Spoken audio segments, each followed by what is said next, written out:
guys, nandito kami sa loob ng bahay na tapos na kami tanggal ng isno sa aming daanan. So ayan yung asawa ko naman, iba na naman ang kanyang appointment. So ayan magpapalit siya ng sahig. So iba sa atin pag nagpalit ng sahig sa Pilipinas.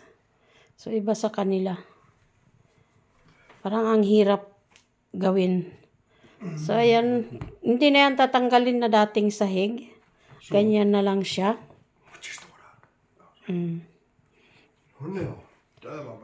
Ganyan na lang siya. Tapos, papatungan ng ganito. Para na siyang para siyang papel. Pero makapal. Para hindi siya tumunog yung sahig. Kasi hindi siya papakuin ba? Hindi kagaya sa atin na ipapako. Parang i-screw lang sila bawat dulo. Kasi pagdudugtungin, ito yung may parang ang hirap gawin. So, yung asawa ko, sige siya. Huwag daw ako umapak. Yan. Ayan. Bawal ako umapak kay kanyang sinusukat-sukat niya.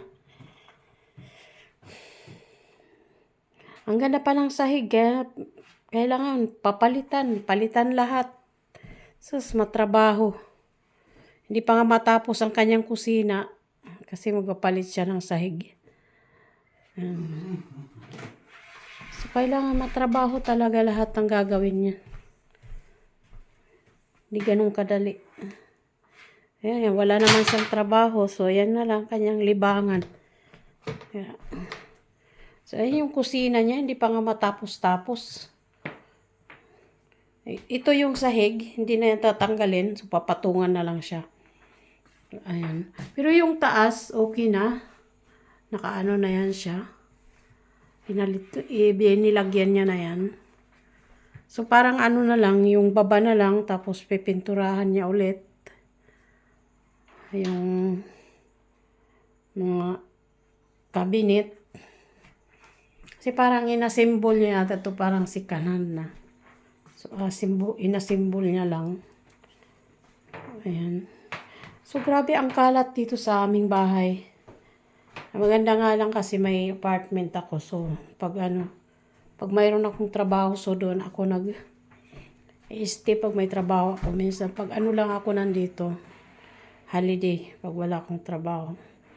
So, pag off ko pag Thursday, so nandito na ako.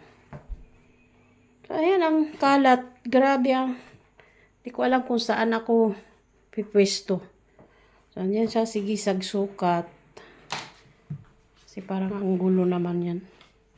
Parang ang hirap. Tapos iuurong namin yung mga sofa, ang mga lamesa, ang mga stool. Hindi ko alam kung paano. Bahala siya.